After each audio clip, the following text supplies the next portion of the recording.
अस्सलामुअलैकुम, कैसे हैं आप सब लोग। उम्मीद है कि आप सब ठीक होंगे और मैं बिल्कुल ठीक हूँ। आज मैं बनाऊंगी आलू गोभी। आलू गोभी के लिए सबसे पहले मैंने एक प्याज लिया हुआ है, जो उसे मैं छोटे छोटे क्यूब्स में काटूंगी क्योंकि ये बिल्कुल आसानी से गल जाए।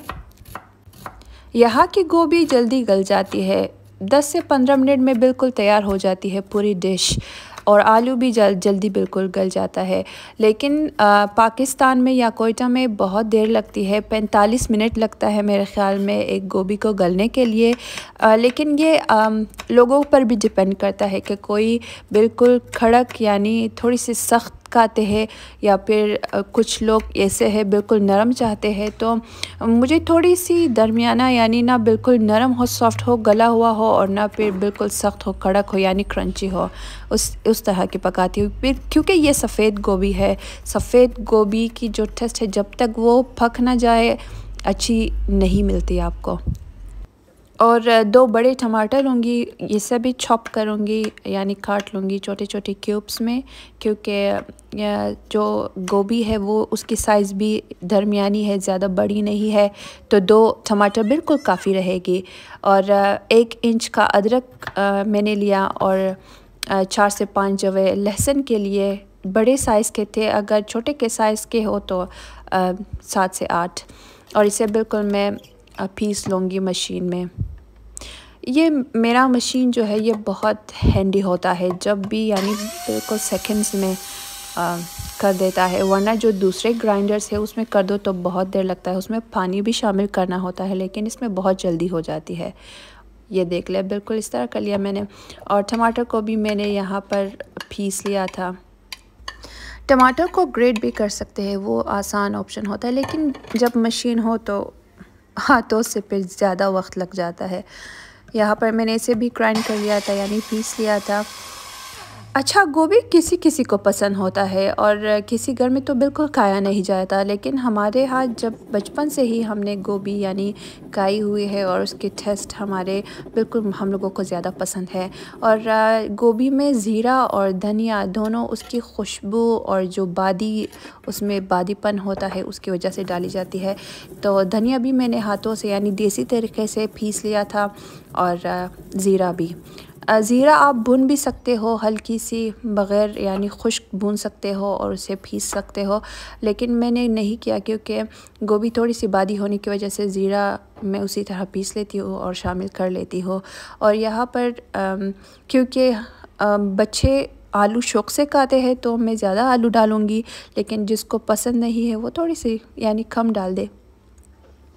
इसके मैंने बड़े चंक्स किए थे। हाँ, एक और चीज़, बहुत से ऐसे लोग हैं जो छोटे छोटे चंक्स कर देते हैं गोभी के भी और आलू के भी जब पकाते हैं, लेकिन हमारे यहाँ शुरू से ही बहुत यानी दरमियानी या बड़े साइज़ के 2 चंक्स कर देते हैं, हम काट देते हैं, क्योंकि उसका जो असल टेस्ट होता है गोभी का वो गायब नहीं होता, सालन में बिल्कुल मैश नहीं करना होता है। तो हमें जिस तरह का पसंद है मैं उसी तरह का बना रही हूँ।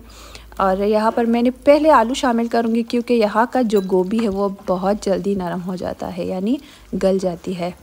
तो आलू को थोड़ी देर तक मैं प्याज के साथ सौते करूँगी, भूनूँगी, क्योंकि थोड़ी सी प्याज का जो कलर है वो ब्राउन हो जाए या लाइट ब्राउन, सुनहरी कह दो, वो हो जाए, बिल्कुल डार्क ब्राउन नहीं करना है। और उसके बाद मैं इसमें गोभी शामिल करूँगी, गोभी को भी थोड़ी देर के लिए भूनूँगी।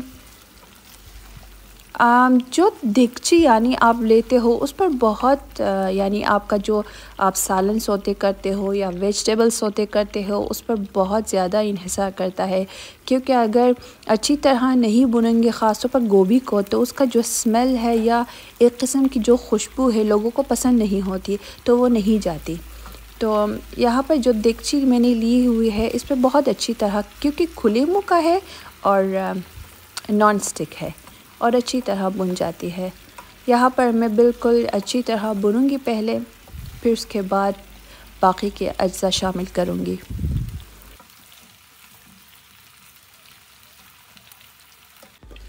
यहाँ पर मैं बीच बीच में ढक्कन भी यानी कवर कर रही हूँ, क्योंकि जब सोते करते हैं तो उसमें जो प्याज होती है वो बिल्कुल उसके साथ मैश हो जाती है जब आप ढक्कन ऊपर रख देते हो, दम लगाते हो।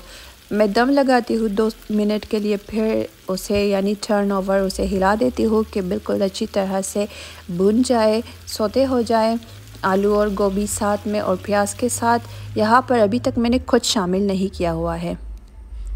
मैं मसाले ज़्यादा ऐड नहीं करूँगी, कुछ ही मसाले हैं। सबसे पहले अदरक लहसुन जो बहुत ज़रूरी होता है, फिर ज़ीरा, फिर धनिया और लाल मिर्च कुटी भी है, पाउडर भी है, और जो सालन का मसाला है यानी करी पाउडर ये भी है, और नमक भी। और इनकी जो मिक़दार है वो 1-1 टीस्पून है, क्योंकि गोभी वेजिटेबल यानी उसमें ज़्यादा मसाले डालेंगे तो बिल्कुल ज़्यादा टेस्ट मसालों का आएगा, यानी जो वेजिटेबल का असल जायका है वो बिल्कुल गायब हो जाएगा। इसी वजह से मैं बहुत कम डालती हूँ। और लाल मिर्च का जो मिक़दार है आप अपनी टेस्ट के मुताबिक डाल दें, जितना तीखा खा सकते हो तो उतना ही डालिएगा। हम लोग ज़्यादा तीखा नहीं खाते तो मैं कम डालती हूँ। और यहाँ पर मैं अदरक लहसुन शामिल करके अच्छी तरह भूनूंगी जब तक कि उसकी जो खुशबू है वो अच्छी तरह आने लगे। और इसके बाद ज़ीरा, क्योंकि मैंने ज़ीरा को नहीं भुना हुआ था तो वो भी शामिल करूँगी, और साथ में धनिया और कुटी हुई और पाउडर लाल मिर्च वो भी शामिल करूँगी। क्योंकि अभी तक गोभी और आलू और गोभी में दोनों में पानी मौजूद है, यानी जो उसकी अपनी पानी होती है, अच्छी तरह बुनी नहीं हुई है, बिल्कुल जिस तरह पानी निकल जाती है। और ये आंच मेरा बिल्कुल दरमियाने पर है, यानी ज़्यादा मैंने ज़्यादा नहीं किया हुआ था और ना ज़्यादा लो पर है। यहाँ पर थोड़ी देर के लिए मैं इनको अब भून लूँगी, फिर इसके बाद टमाटर शामिल करूँगी, जो पर टमाटर प्यूरे मैंने किया हुआ था। ये टमाटर की जो मिक़दार है ज़्यादा डालने से बिल्कुल खट्टा हो जाता है।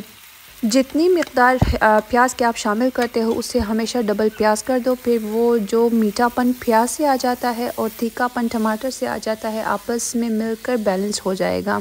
अगर 1 प्याज है तो 2 टमाटर, अगर 2 प्याज है तो 4 टमाटर, वो भी साइज़ एक जैसा हो।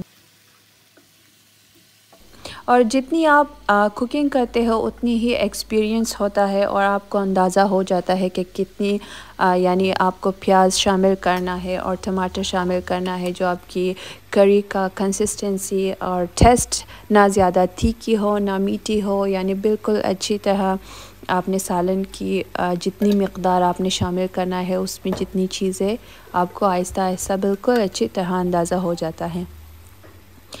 और यहाँ पर मैंने जो करी मसाला है, करी पाउडर, वो मैंने शामिल किया। इसमें सब चीज़ें मौजूद होती है पहले से, आपको बहुत सारे ब्रांड्स में मिल जाती है, लेकिन आप घर में भी बना सकते हो। ज़्यादातर वक्त मैं घर में बनाती हूँ, लेकिन जब कभी कभार दिल चाहता है कि कुछ अलग यानी टेस्ट मिल जाए तो मैं ये करी पाउडर शामिल कर देती हूँ बहुत सारी चीज़ों में।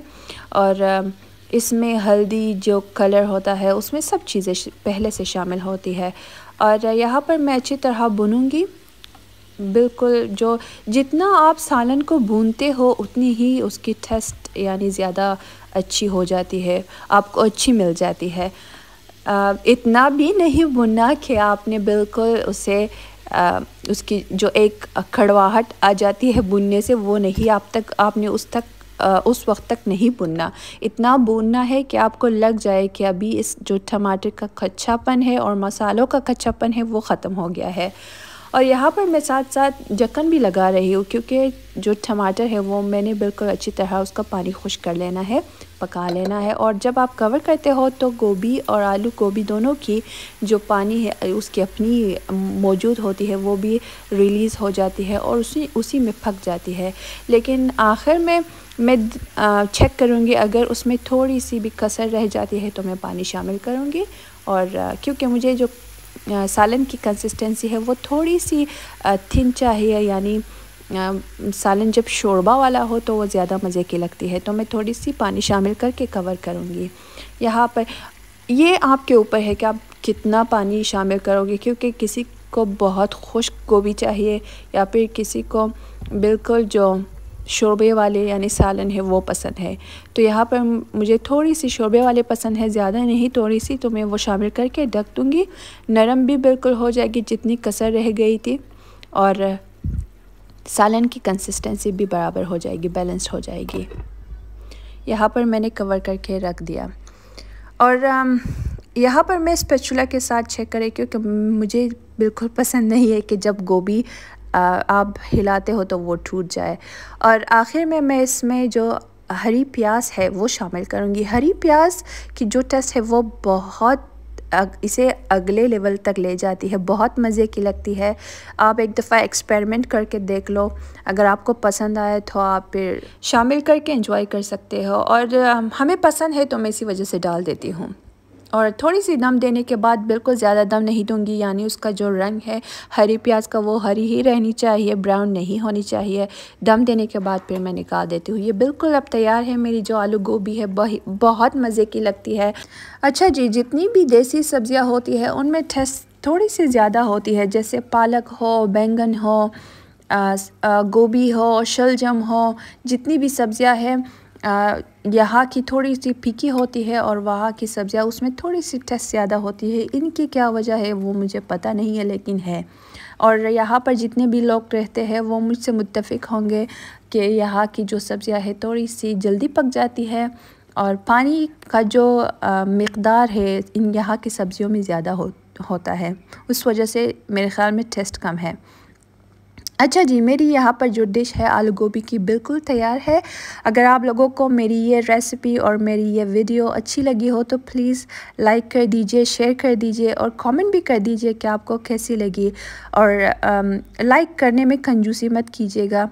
मैं आपसे मिलूँगी इंशाल्लाह अपनी नेक्स्ट वीडियो में। तब तक के लिए अपना और अपने घर वालों का बहुत बहुत ख्याल रखिएगा। और ये मुहर्रम का महीना है और इस्लामिक कैलेंडर में बहुत ज़्यादा अहमियत रखती है, तो इसी अच्छी बात के साथ अल्लाह हाफ़िज़।